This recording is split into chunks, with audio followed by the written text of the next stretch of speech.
โอเคครับถัดมาเรื่องจากต่อที่ผมพูดถึงเรื่องของ linearity แล้วก็ superposition เดี๋ยวเรามาพูดถึงเรื่องของ source transformation นะครับ หรือภาษาไทยก็คืออะไรการแปลงวงจรสมมูลของแหล่งจ่ายนะครับจริงๆในหัวข้อนี้ก็คือมันเป็นเทคนิคที่พูดถึงเรื่องของแนวคิดของวงจรสมมูลเนาะหรือว่า equivalent นะครับเนาะนะครับก็คือเหมือนกับถ้าเรามีแหล่งจ่ายพูดง่ายๆถ้าดูจากรูปนี้เรามีแหล่งจ่ายแรงดันนะครับอนุกรมกับความต้านทานเราสามารถเปลี่ยนเป็นแรงจ่ายกระแสขนานกับความต้านทานได้นะครับจริงๆเดี๋ยวเราไปดูว่าที่มาที่ไปของมันเป็นยังไงนะครับจริงๆก็คืออย่างที่บอกก็คือตัวเครื่องมือของตัวที่เป็น source transformation เนี่ยก็คือมันพูดถึงเรื่องของตัววงจรสมมูลคำว่าวงจรสมมูลหมายถึงว่าวงจร2อันเนี้ยมันมีค่าเหมือนกันเลยความว่าเหมือนกันหมายความว่าไงหมายว่าพอเราเปลี่ยนทั้ง2วงจรเนี่ยวงจร A สมมุติว่าเรามีวงจรที่มัน equivalent กันจะบอกว่าเหมือนกันก็ไม่ได้เนาะมันสมมูลกันเพราะว่าวงจร A กับวงจร B เนาะนะครับผลเวลาเราไปต่อกับอะไรสักอย่างหนึ่งเช่นต่อกับโหลดอะไรสักอย่างหนึ่งเข้าไปตรงเนี้ยนะครับมันจะได้ผลเหมือนกันเนาะแต่ข้างในอาจจะไม่เหมือนกันนะเราเรียกว่าวงจรสมมูลเนาะหรือถ้าเรามองเป็นแรงดันนะครับที่เกิดขึ้นตรงนี้แรงดันที่เกิดขึ้น V หรือกระแสที่ออกมา I นะครับ V กับ I เนี่ยที่ออกเกิดขึ้นเนี่ยมันจะมีค่าเท่ากันเลยหรือว่า identical เลยเนาะหลักการของการทำวงจรข้างในให้มันเหมือนกันเนี่ยเดี๋ยวเราจะใช้วิธีการก็คือเราจะใช้วิธีการ source transformation จริงๆตรงนี้มันไปสัมพันธ์กับเรื่องของเทเวนินนอร์ตันด้วยแต่ว่าเอาละมันเป็นหลักการเอาพื้นฐานง่ายก่อนถ้าเรามีแค่2 element ก็คือแรงจ่ายแรงดันกับแรงจ่ายกระแสเนี่ยนะครับเราสามารถแปลงกลับไปกลับมาได้เนาะแต่การที่จะยุบจากให้มันเหลือแรงจ่ายแรงดันกับแรงจ่ายกระแสเนี่ยทำยังไงเดี๋ยวเราไปเรียนเรื่องของเทเวนินกับนอร์ตันต่อไปอย่างที่ผมบอกก็คือไอ้เรื่องcircuit theory เนี่ยมันสัมพันธ์กันนะครับดูเหมือนมันห่างๆกันแต่มันสัมพันธ์กันเช่นถ้าเรามีวงจรที่มัน complex มากๆนะครับเราต้องการให้วงจรสมมูลให้มันเหลือแรงจ่ายแรงดันกับแรงจ่ายกระแสทำไงก็คือใช้เทเวนินกับนอร์ตันนะครับทีนี้ถ้าเราจะเปลี่ยนจากวงจรสมมูลของเทเวนินกับนอร์ตันเนี่ยนะครับเราสามารถแปลงกันโดยใช้ซอร์สทรานส์ฟอร์มได้นะครับเนาะโอเคทีนี้เรามาดูตัวซอร์สทรานส์ฟอร์มก่อนแล้วกันนะครับอย่างที่บอกก็คือจริงๆที่มาที่ไปส่วนหนึ่งก็คือเกิดจากตัวแหล่งจ่ายที่เป็นอุดมคติกับนอนอุดมคติหรือว่าไม่เป็นอุดมคติก็คือไอเดียลกับนอนไอเดียลที่เป็นโวลเตจกับเคอร์เรนต์ซอร์สนะครับก็คืออันนี้ก็คือรูปจากรูปนี้มันคืออันนี้มันคือไอเดียลเนาะอันนี้คือ non ideal เนาะคือที่ไม่เป็นอุดมคตินะครับนะอันนี้ก็เป็น ideal คำว่า ideal หมายความว่าไงหมายถึงว่าแรงจ่ายมันไม่มีความต้านทานภายในซึ่งในทางปฏิบัติหรือว่านี่เราเรียกว่า practical ก็ได้เนาะในทางปฏิบัติเนาะว่ามันในทางปฏิบัติจริงๆแล้วนะครับในทางปฏิบัติจริงแล้วแรงจ่ายไม่ว่าเป็นแรงจ่ายแรงดันหรือแรงจ่ายกระแสเนี่ยมันจะมีความต้านทานอยู่ภายในโดยถ้าเป็นแหล่งจ่ายแรงดันมันจะมีความต้านทานที่มันต่ออนุกรมอยู่นะครับแรงจ่ายกระแสก็จะมีแรงที่มีต่อพาราเรลอยู่เนาะนะครับนะอันนี้จำไว้นะครับคือในทางปฏิบัติมันเป็นอย่างนี้โดยถ้าแหล่งจ่ายที่ดีนะกรณีแหล่งจ่ายแรงดันที่ดีค่าความต้านทานเนี่ย R series เนี่ยควรจะมีค่าอะไรครับน้อยมากๆนะครับให้มันน้อยมากๆเพราะอะไรมันจะได้ไม่มีผลกระทบคือแรงดันตกข้อมันจะได้น้อยๆนั่นเองนะครับคือ ideal เนี่ย R ตัวเนี้ยมีค่าเท่ากับ0เมื่อเป็น ideal เนาะในทางเดียวกันถ้าเป็นแรงจ่ายกระแส R ตัวเนี้ยควรจะมีค่าเยอะๆ R parallel เนี่ยควรมีค่าเยอะๆนะครับคือกรณีที่เป็น ideal เนี่ย RS เนี่ยก็คือเท่ากับ infinity หรือเข้าใกล้ infinity นั่นเองเนาะนะครับอันนี้คือกรณีที่เป็น good หรือว่า good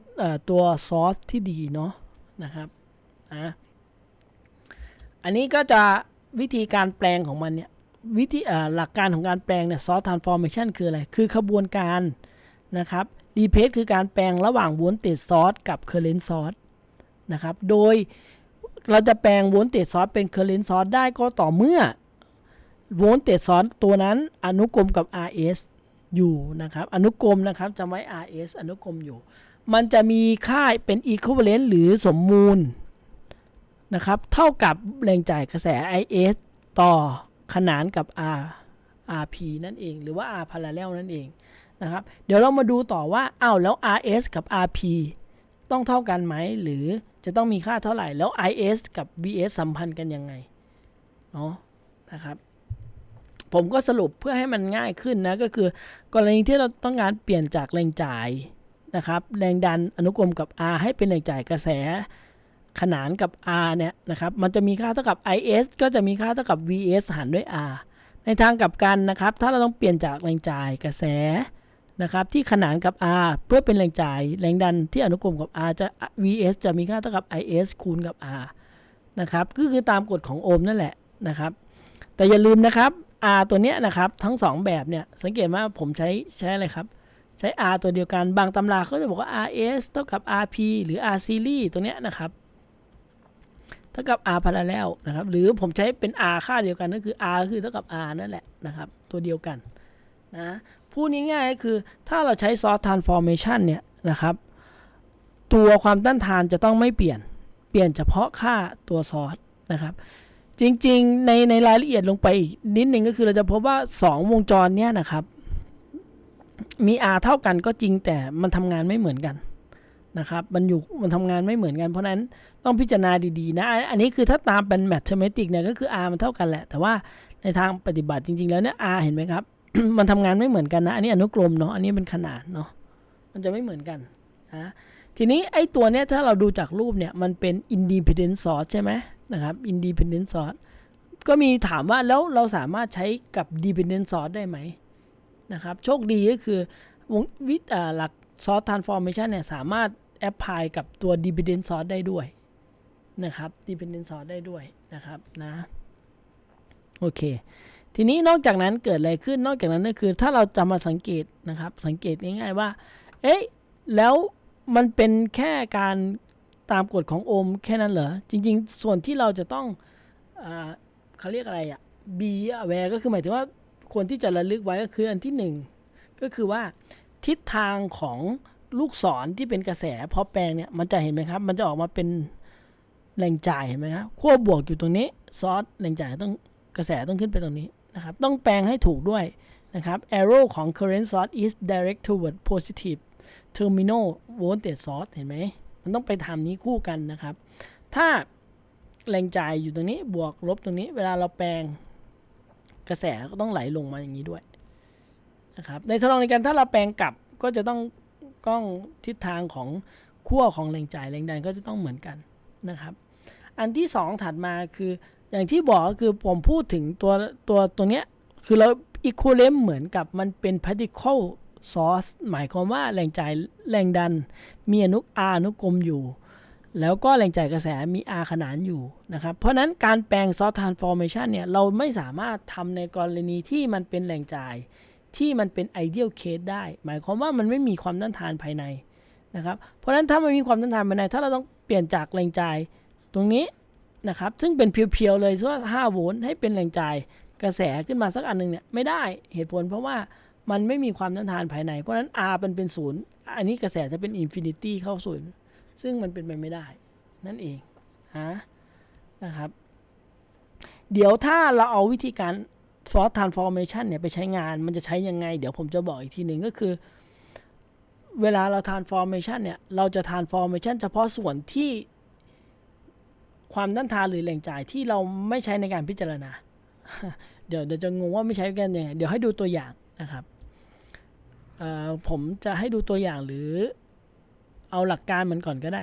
เดี๋ยวผมดูตัวอย่างดีกว่าดูตัวอย่างง่ายๆอย่างนี้ก่อนสมมุติว่า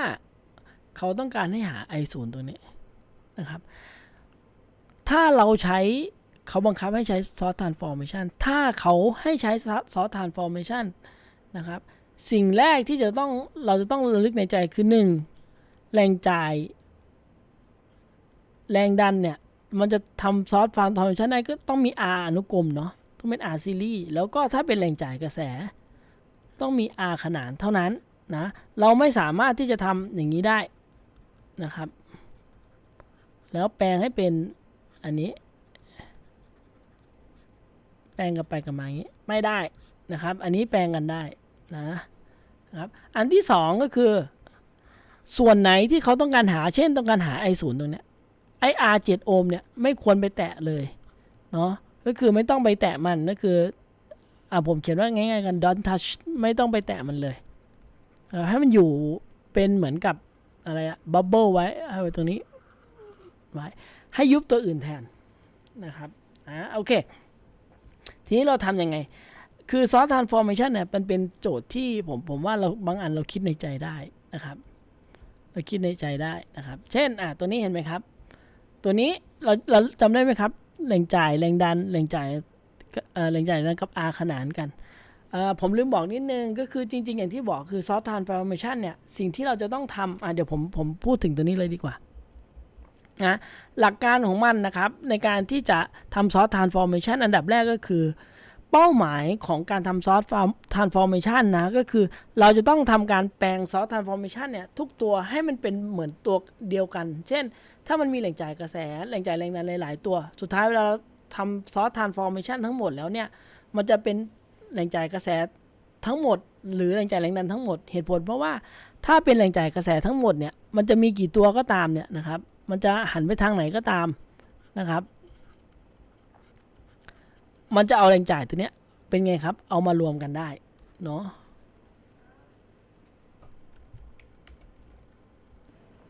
โอเคเมื่อกี้ขออินเตอร์ลับนิดนึงนะครับก็คือ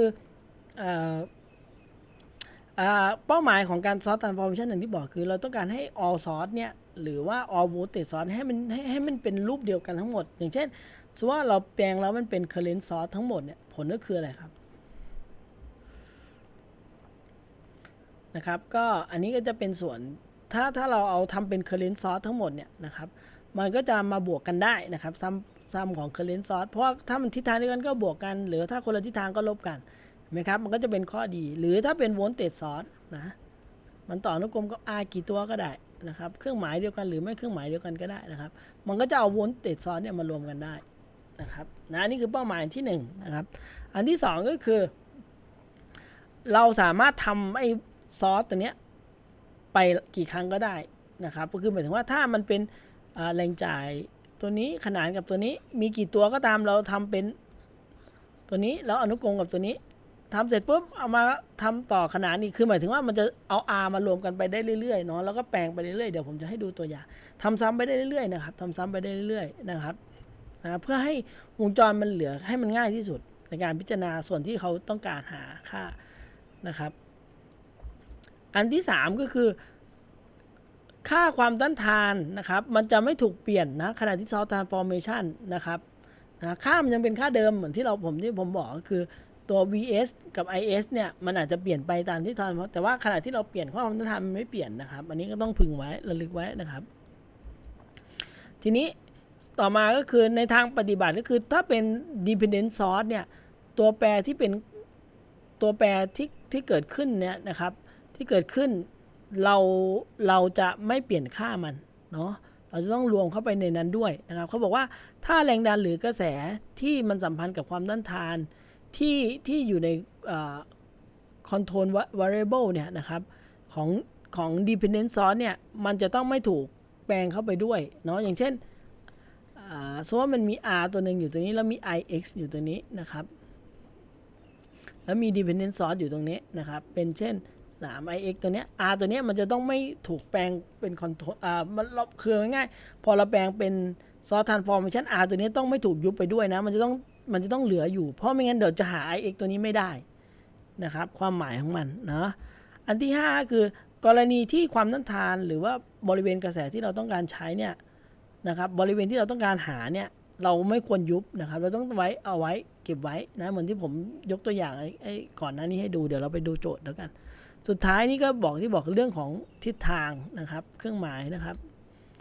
แล้วก็สุดท้ายก็คือว่าตัว current source หรือว่า voltage source เนี่ยสุดท้ายมันก็จะเป็นแค่ต่ออนุกรมหรือต่อขนานขึ้นอยู่ว่าเราทำเป็น current source หรือว่าเป็น voltage source นะทีนี้เรา back มา to บังเอิญว่ามีโดนอินเตอร์ลับไป2ครั้งเนาะโอเคทีนี้อย่างที่ผมบอกอยู่อันหนึ่งเราต้องการใช้ซอสทรานส์ฟอร์เมชันอันนี้ส่วนที่เราพิจารณาเห็นไหมครับเราจะไม่แตะมันนะครับเราจะไม่แตะเราจะเอาค้างตรงนี้อยู่นะครับโอเคทีนี้ เรามาดูตัวนี้อันนี้มันขนานกันอยู่ซึ่ง R จริงๆอ่ะถามว่าเอาคู่นี้ได้ไหมคู่นี้ขนานกันนี้บางคนบอกก็ได้จริงๆง่ายกว่านั้นก็คือเราเห็นไหมครับ R ตัวนี้กับ R ตัวนี้มันขนานกันอยู่เราสามารถรวมกันได้นะครับรวมแล้วค่อยทำ source transformation เลยก็ได้นะครับเพราะนั้น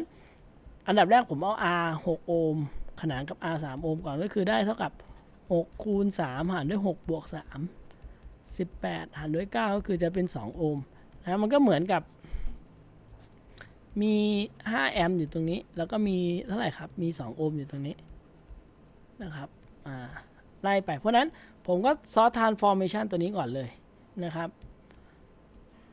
เป็นอะไรครับเป็นแรงจ่ายแรงดันเนาะหัวลูกศรมันชี้ขึ้นแสดงว่าขั้วตัวบวกต้องเป็นตรงนี้กับต่ออนุกรมอยู่นี้แน่นอน R มันเป็น2โอห์มมันไม่เปลี่ยนอยู่แล้ว R not change ไม่เปลี่ยนเพราะฉะนั้นถามว่า vs เท่ากับเท่าไหร่ vs ก็เท่ากับ is คูณกับ r is คือ5แอมป์คูณกับ r คือ2เพราะนั้นก็คือเป็น10โวลต์เพราะนั้นเราก็จะเปลี่ยนตัวนี้เป็น10โวลต์แล้วนะครับแล้วก็มีแรงจ่ายตัวนี้ต่อมาคือลบบวก5โวลต์นะครับเห็นไหมครับพอตรงเนี้ยนะครับพอถึงตรงนี้แรงจ่ายเห็นไหมครับมันอนุกรมกันอยู่เราสามารถเอามาบวกกันได้เห็นไหมครับตัวนี้ก็คือ7โอห์มอยู่แล้วอันนี้ผมพาร์ทนี้ผมก็ยังไม่เขียนเนาะนะครับเพราะนั้นมันบวกกันเห็นไหมครับเครื่องหมายเดียวกันบวกกันเพราะนั้นผมก็จะแปลงตัวนี้มาก็จะกลายเป็นเหมือนกับมีแรงจ่ายอยู่ทั้งหมด15โวลต์แล้วก็มีอะไรครับมี R อยู่2โอห์มต่ออยู่นะครับแล้วก็มีตรงนี้ก็คือส่วนที่เขาพิจารณาคือเท่าไหร่ครับ7โอห์มเนาะพาร์ทนี้ผมทิ้งพาร์ทนี้ไว้ก่อนแล้วกันฝั่งนี้เราพอทำ formation แล้วนะครับ2ครั้งส่วนฝั่งนี้ฝั่งนี้จริงๆ R ตัวนี้มันอนุกรมกันอยู่นะครับก็คือรวมกันได้เท่าไหร่ครับ5โอห์มแล้วมันทำไงครับมันเหมือนมี5โอห์มอยู่ตรงนี้ผมเขียนง่ายๆแล้วกันมันต่อขนานกับตัวนี้อยู่เพราะฉะนั้นผมทำ source transformation ตัวนี้ผมก็จะได้เป็นแรงจ่ายมันมีขั้วบวกต้องอยู่ฝั่งนี้เนาะเราขั้วลบฝั่งนี้เห็นไหมครับเครื่องหมายมันชี้ขึ้นเพราะนั้นถามว่า V ตัวนี้เท่ากับเท่าไหร่ก็เท่ากับ I คูณกับ R ก็เท่ากับ3แอมป์คูณกับ5โอห์มก็เท่ากับ15โวลต์นะตัวนี้คือ15โวลต์แล้วก็มี R เปลี่ยนไหมครับไม่เปลี่ยนเป็น5โอห์มนะครับแล้วก็มีอะไรครับอันนี้คือ7โอห์มเพราะฉะนั้นผมมาต่อตัวนี้5โอห์มตัวนี้ก็คือเท่าไหร่ครับบวกลบ15โวลต์นะครับเราก็ได้2ข้างแล้วใช่ไหมครับจริงๆตัวเนี้ยนะครับเราสามารถที่จะทำ source transformation อีกได้เพราะว่าตัวนี้มันรวมกันไม่ได้แล้วเพราะมันมีขั้วมันมีจุด terminal ตัวนี้เป็นโหนดตัวนี้เพราะฉะนั้นผมก็แปลงตัวนี้อีกนะครับให้เป็นแรงจ่ายกระแสนะครับเพราะทิศทางชี้ขึ้นเนาะแล้วก็มี R ขนานมา2โอห์มแล้วก็มีตัวนี้อะไรครับ7โอห์มอยู่ตัวนี้นะครับอันนี้ผมก็แปลงอีกเห็นไหมครับอนุกรมตัวนี้ผมก็แปลงนะครับผมเปลี่ยนสีทีหนึ่งก็ได้ครับเพราะนั้นก็จะมี R 5โอห์มอยู่ตรงนี้นะครับแล้วก็มีแรงจ่ายชี้ขึ้นมาตรงนี้นะครับเอาคิดตัวนี้ก่อนตัวนี้คืออะไรครับ I ก็จะเท่ากับ15โวลต์หารด้วย5นะครับก็คือได้เท่ากับ3แอมป์กลับมาเหมือนเดิมนะครับฝั่งนี้ล่ะฝั่งนี้ R ไม่เปลี่ยนครับ R คือ2โอห์มอันนี้คือ I 0เห็นไหมครับเราจะไม่แตะตรงนี้เลยกระแสเท่ากับเท่าไหร่15แอมป์หารด้วย2ก็เท่ากับเท่าไหร่ครับ 7.5 แอมป์เนาะนะครับอันนี้ก็ได้แล้วนะครับจริงๆตรงนี้เราสามารถจริงๆจะทำต่อก็ได้นะครับแต่ว่าโอเคเราก็จะได้กระแสที่มันไหลรวมกันแล้วเท่าไหร่ครับมันไปทิศทางเดียวกันเห็นไหมก็จะผมก็จะยุบอันนี้กระแสทิศทางเดียวกันผมก็จะได้เป็นกระแสอีก1ตัวขึ้นมานะครับได้เท่ากับเท่าไหร่3แอมป์บวกกับ7ก็คือเป็น 10.5 แอมป์หรือใครจะใช้ current divider ก็ได้นะครับแล้วก็ผมเอาตัวที่ผมยุบได้คือ2โอห์มกับ5โอห์มมาขนานกันอันนี้คือเกิดจาก2โอห์มขนานกับ5โอห์มได้เท่าไหร่ครับก็ได้เท่ากับ10หารด้วย7โอห์มนะครับแล้วก็มีอะไรครับก็มี R 7โอห์มอยู่ตรงนี้มีกระแส I 0ตรงนี้นะครับพอเราได้ตรงนี้เราก็ง่ายแล้วนะครับเราก็ใช้ current divider ได้แล้วครับเนาะเพราะฉะนั้นกระแส I 0จากตัวนี้นะเราใช้ current divider